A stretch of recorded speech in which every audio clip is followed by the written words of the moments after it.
Cool. So, Robin, hi. So we'll start.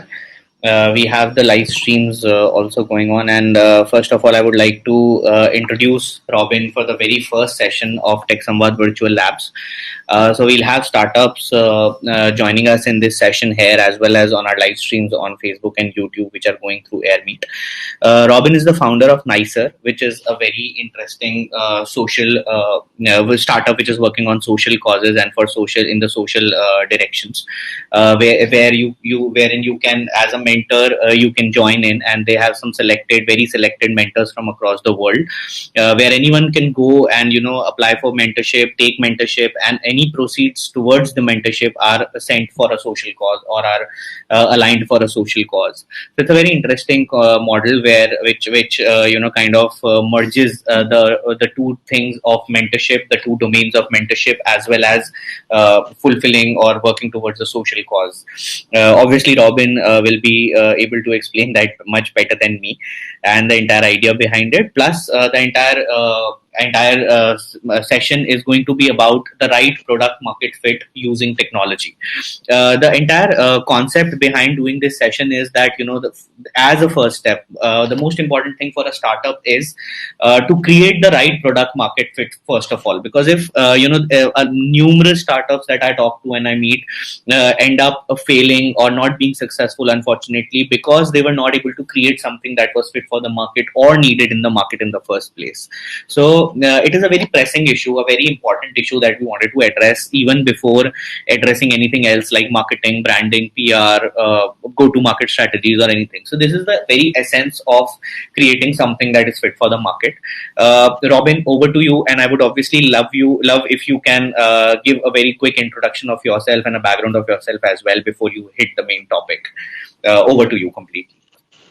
Awesome. So, first of all, thank you so much, Pavas, for inviting me to this great initiative. I know India, like I am from India, right? So I hear a lot about things going on in India, and it's really great to see like your initiative being one of the pioneers of helping entrepreneurs develop their startups and giving them the resources they need to launch successful startups. So, if you can quickly confirm to me if the slides are moving, are they? Absolutely, they are. Okay, perfect. So, yeah, as you said, I'll start with a little introduction about myself. So, hello everyone. My name is Robin Daultani. I'm the founder and CEO of of Nicer. So Nicer is a social enterprise based in Calgary, Canada, where, as Pawas explained, the concept behind Nicer is we want to uh, be the medium for efficient kind of distribution of expertise and knowledge. So on Nicer, we have top professionals from around the world who volunteer their time to help and advise other young entrepreneurs or young professionals who are looking for advice, and in exchange for a small contribution to a charity of the expert's choice. So we launched last year. We have seen some really tremendous growth in the platform, and we are continuing to grow. And I still kind of I'm really passionate about this particular topic because we are also currently in the process of kind of finding our product market fit, and I have done a lot of research, and I keep kind of following this topic really closely. And Nicer is my third startup. I did my first startup as a junior undergrad in 2006 in IIT Bombay, where we found an internship portal called indiainterns.com. Moderately successful. We were able to raise seed round, but again some problems. 2008 hit and stuff like that. And then I have over 12 years of experience. So I have worked for MNCs like Procter and Gamble and GE. I have worked for some really great startups here in Calgary and India, and I've also worked for a family business. So my brother, he owns a stock trading company, so that's where I dabbled in a bit as well. And on the personal side, uh, I am a new father, so I have an 18-month-old daughter, which keeps me really busy. But apart from her, I like to spend my free time looking for wildlife, and kind of blessed to be in Canada at the moment where we can just drive an hour away, and we have a lot of wildlife here. So now I think we can jump into our core topic, which is finding the right product market fit. And as Pavas explained, this is critical because anything you do has to happen kind of either to find the product market fit or after you've found the product market fit, right? So just to kind of before we dive in into the core things, just wanted to quickly share what the essence of product market fit is, right? So there are kind of three main pillars for any startup, right? So you have your product, and that's the feasibility circle on the screen, and that defines how you intend to solve the problem that you're trying to, uh, and like whether you can or cannot solve the problem. The circle on the top, which is viability, is the business model, right? Can you make money? If not now, can you make money in the future? Do you know what it takes, or what the needs are? How much the customer will pay? All those kind of things come under that viability or business model circle. And the third one, which is really crucial, is the desirability, right? So you can have a great product, you can have a great business model, but if there is no one in the market that wants your product, or there are just a very limited number of people who want your product, then you're doomed, right? So it's really important, this whole the desirability circle, where you want to have a large market, you want to have a large number of people who face the problem that you are intending to solve. And the small area in the middle, which is the intersection of these three circles, is the product market fit, right? So you have a product that can solve the problem, you have a viable business model, and you have a big market that's ready to pay for your product. So, like we will kind of go deeper into different things, but this is, I find this model to be a great kind of a north star, right? When you're talking about product market fit, or how do you find product market fit. So there are like some key things which I want to cover, like three things about product market fit, right? It's a term which has been defined really broadly and really differently by different people, but I try to kind of boil it down into three essential components. So the first component is you can always feel when a PMF or product market fit is happening, and you can always feel when it's not, right? So when it is happening, your emails just don't stop buzzing. You have your phone is ringing. Your servers are expanding.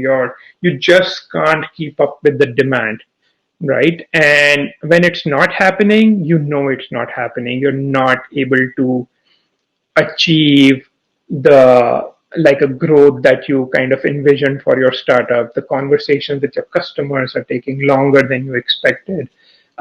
You may not be hearing back from, like, after sending proposals and whatnot. So this is kind of a lot of people may or may not know, but there is no uh, it's not an event, right? Like product market fit is not an event or a milestone. It's basically it when it happens, you know, and it like, as I said, you just know. So that's one thing to know, right? So you don't kind of plan for it. And that is my second point. So serendipity plays a big role in achieving PMF. And one of the examples which I want to take is very recent. So one of my dear friends in India, he is the co-founder of a startup called Sorted AI.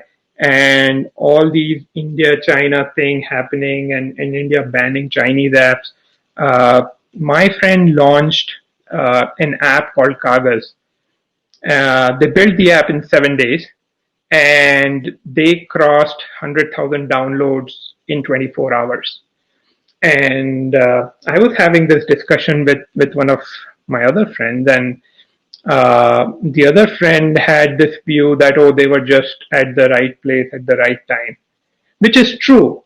But they made themselves or they positioned themselves in a way that they could actually take advantage of the opportunity, right? Opportunities, they come and go, but putting yourself in a position that you can take advantage of that opportunity is crucial. And that's the third point, right? So even if serendipity plays a big role in achieving product market fit, there are things you can do to get to serendipity, right?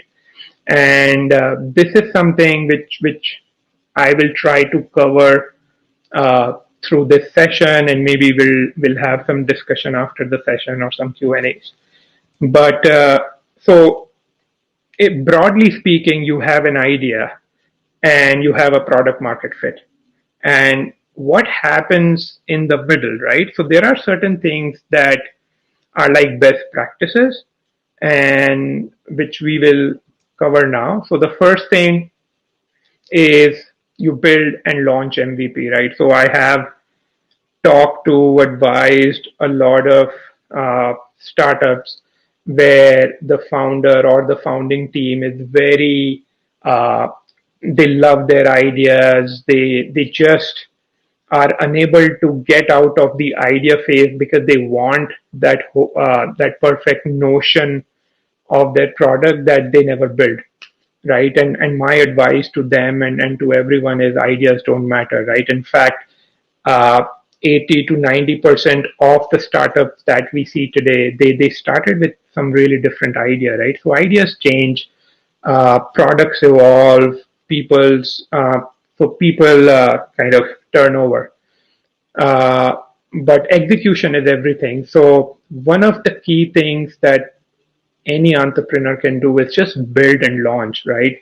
Build and launch an MVP, and I just want to cover that acronym because it's one of the most widely used term in entrepreneurship and startups, and it stands for a minimum viable product. And it's basically a version of your product that you can launch in using minimum time and features, and which serves the core purpose of what you're trying to solve. So it can be manual, it can be paper based, it depends for different kind of startups, right? But the idea is to give your potential customers or users something that they can start using or provide you feedback on. Uh, so this is really critical, right? Like build and launch, build and launch. The other thing I want to cover on the same page is, again, a lot of startups have this notion of launching, right? That, oh, launching is a big event and they prepare for it. And then they would tell their friends, tell their families to a big launch on social media and whatnot. But one of the key things is launch is not a single event, right? You keep launching. So you build something, you launch it. 2 months later, you again launch it or relaunch it. So that notion has to be inbuilt, where you have the mindset of building and launching really fast. Don't obsess about perfection or don't obsess about the product having all bells and whistles that you imagined your final product to be. Your goal with MVP is to collect feedback. Uh, But before you build, right? So that's again really important. Before you start building, have a hypothesis. And by that, I mean have an idea of the problem that you want to solve. Don't start with something that you think would be nice, because a lot of people I have seen, including me, right? So, my second startup, I just had an idea, didn't talk to a lot of people, and I thought it was a brilliant idea, built an MVP, uh, took it to the market, and within 2 weeks, I realized that none of the people who I built the product for really wanted the product, right? And that happened because I did not talk to them. And like hindsight is 2020, and I felt really bad because that MVP was 3 months worth of work.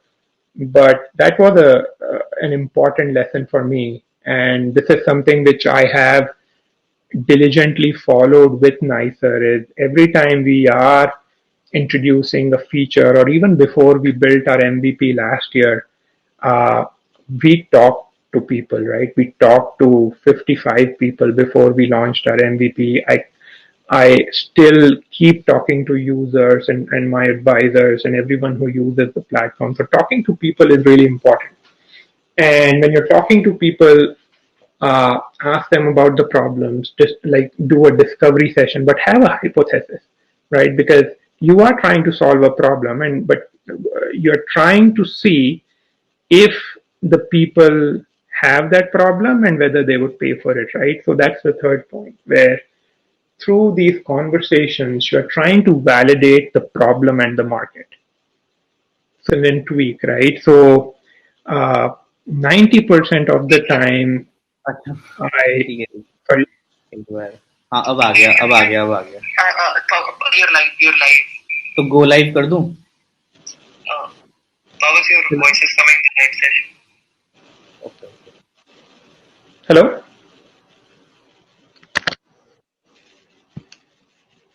Hello, Pawan?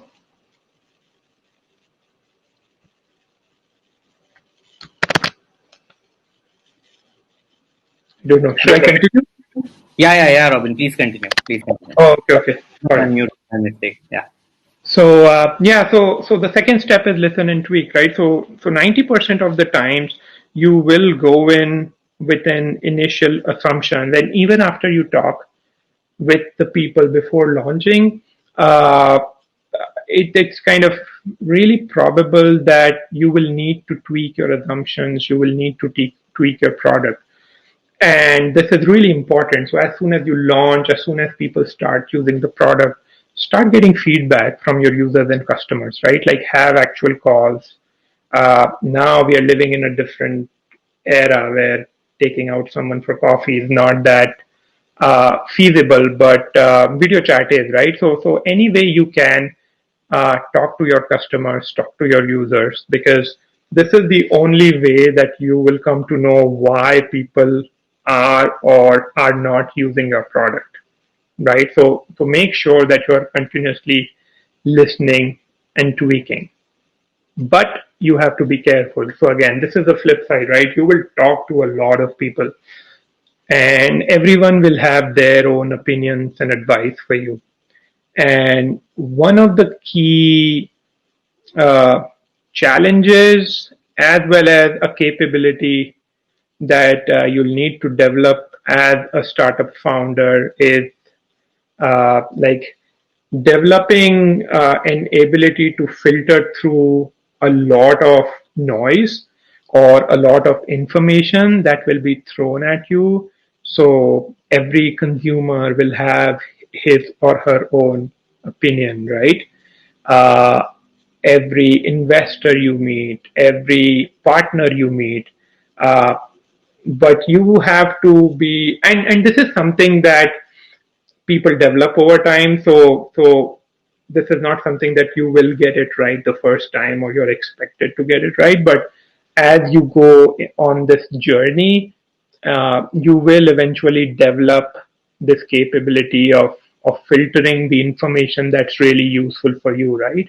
So if you're talking to 10 different people and everyone is talking about 10 different features, maybe you should not build those 10 features, but you should talk to 20 more people and like just see the trends, just see what people value, right? So this is kind of a flip side of talking to people, but again, this should not hinder you from talking to people and getting their opinion.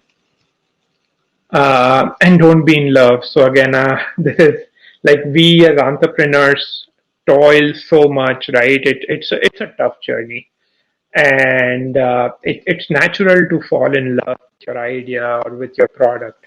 But I think this is really key, right? Like be willing to change or adapt.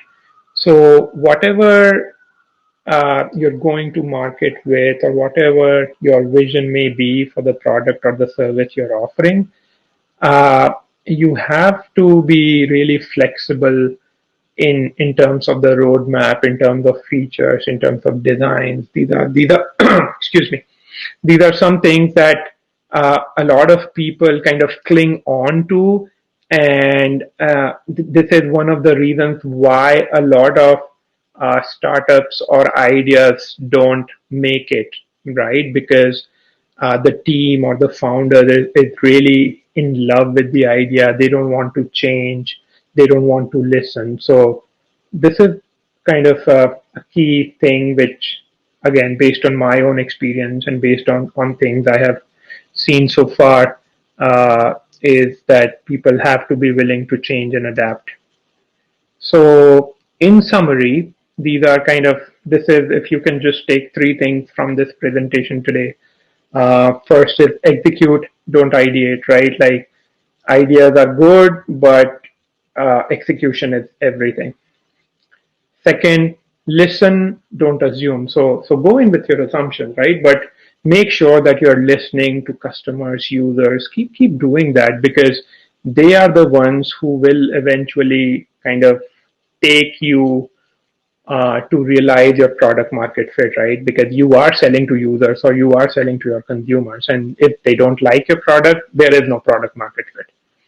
And then the last thing is improve and don't perfect. So don't kind of be stuck on small things. Don't try to perfect. Just keep improving, keep iterating, right? So that's a journey of a startup. And even after you achieve product market fit, these kind of three things will be valid throughout the journey of your product or service or company. And in the end, so every entrepreneur is unique. All our journeys are kind of really different. We all are building different products, different services, different market segments.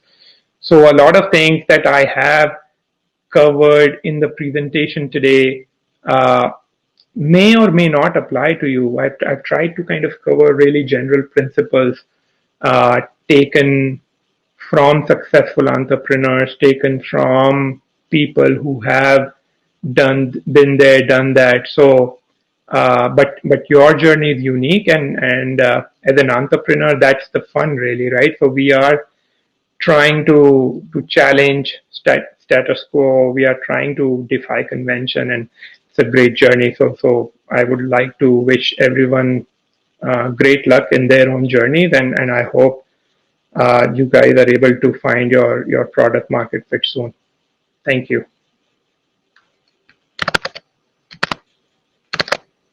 That is great, Robin. I think it was an extremely insightful session, and we already can you see the questions yourself? Can you see the chat option? I'm also curating the questions from the live session, but we have Yeah, one question here already. I can see one question from Komal, Yeah. so I can address that. So for people who are listening, Komal Agrawal, she has asked this question where product evolves varies rapidly over time, and there are multiple pivots for an early stage startup. So how can we ensure that we continue operations and we don't get affected by this?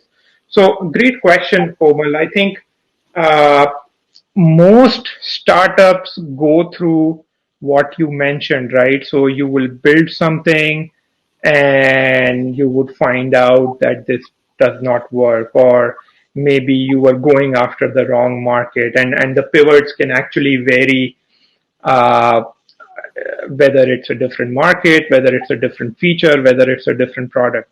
So one of the things, as I mentioned, is important is you keep talking to people, right? And you make sure that, like as I said, you will develop it over time, right? That whole ability of being able to filter the information, that's really important for you. But as a team, it's really important. So I can. It happened with me in my second startup actually. So a small story here. As I said, we built a product, uh, put 3 months into it without talking to customers. Took it to the users. They rejected it outright because the problem that we thought they had, they didn't have that problem.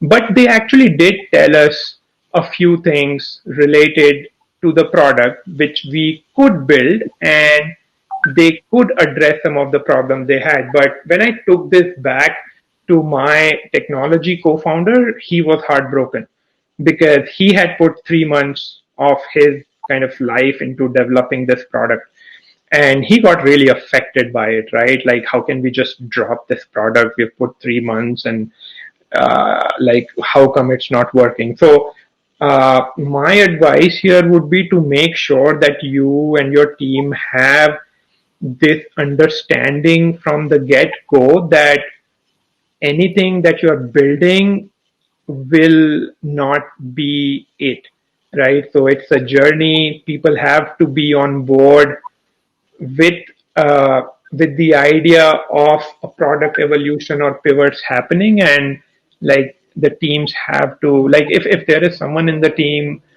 who's not comfortable with this idea of pivoting or changing directions or changing product, then like I wouldn't say get rid of that person, but yeah, you need to have that conversation and make sure that everyone in the team is aligned. Perfect. So I have a question on one of the Facebook Live shares that we did. I'll just copy it here and then I'll also simplify it for you. It's a little long question. So it says you emphasized on listening to users and others, but in a country like India, if you want to expand pan India, then there are various demographies, and every demography, I'm just reiterating it. Every demography has a nuance of its own.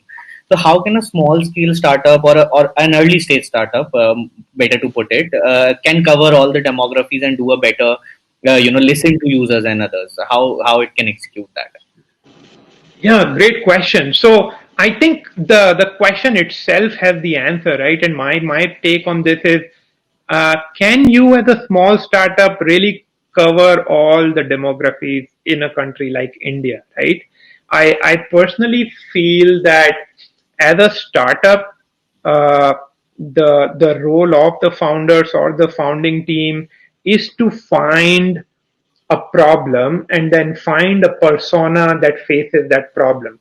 So even if you feel that there are, let's take a number, right? Like 1 crore people who face that problem. Your job as a startup founder or founding team is to find 100 or 200 people that face that problem, build something for them, and make them love your product, right? Don't worry about covering all the demographies, like covering all the provinces or states. All you have to focus, especially before you find your product market fit, right? Because once you find your product market fit, then there are so many ways, and I think Powers covered that at the start of the session, that there are like marketing and PR and so many other things that you can do after you find your product market fit. But before you do that, make sure that you are really focused on a small subsection of the entire kind of your target market, build something for them and make them love it. If they love it, they will tell others about it. And this is product market fit, right? Like, if what you build people love and tell others about it, you have achieved product market fit. Perfect. Perfect. So another question that we have is how important what is the basically the role of technology in current scenarios, and can there be a product market fit without technology? So I think there's a popular perception that technology is the essence of all startups. The term startup right now. So is there a possibility of a product market fit without technology? Yeah, that's a great question, and I'm just kind of thinking how to, like, if I can take some examples, right? So I agree, right? Like in this day and age, I would say a lot of, even if a company is not a technology company at the core, uh, finding product market fit is kind of using technology in one way or the other is essential, right? So imagine you have, okay, I don't know, right? Like, hmm, we can take example of uClean actually, right? Correct. So uClean is a great startup in India. Uh, Pavas and I, we both know the founder really well, and I would not kind of traditionally categorize them as a technology startup. They are like laundry stores who are opening across India. But and I think they found that product market fit, right? Like who, like I think they are the fastest growing franchisee in the history, right, in India. And so like there are many ways to answer this question. I would say that if you are a technology startup, then like you have to be, like you have to rely on technology to achieve your product market fit, but it's not necessary. So as we saw in the case of uClean, there can be a product market fit without like heavy reliance on technology. I think they did a great job in getting the word across in marketing, in PR, and in getting their message across to their target market. Correct. So and maybe Pavas, you can add a bit here because you have worked with them, right? Yeah, so I think when you so say that there is a possibility of creating a product market fit without technology, I am more inclined to probably ask you, or even dive deeper into a business like probably a food business. Because when it comes to Uclean, for example, so would you, in your personal opinion, if we take a case study, suppose of Uclean, would you believe that if they did not have an app or a website where each and every person could order sitting from the comfort of their home, would they have scaled up to that level? That's the question.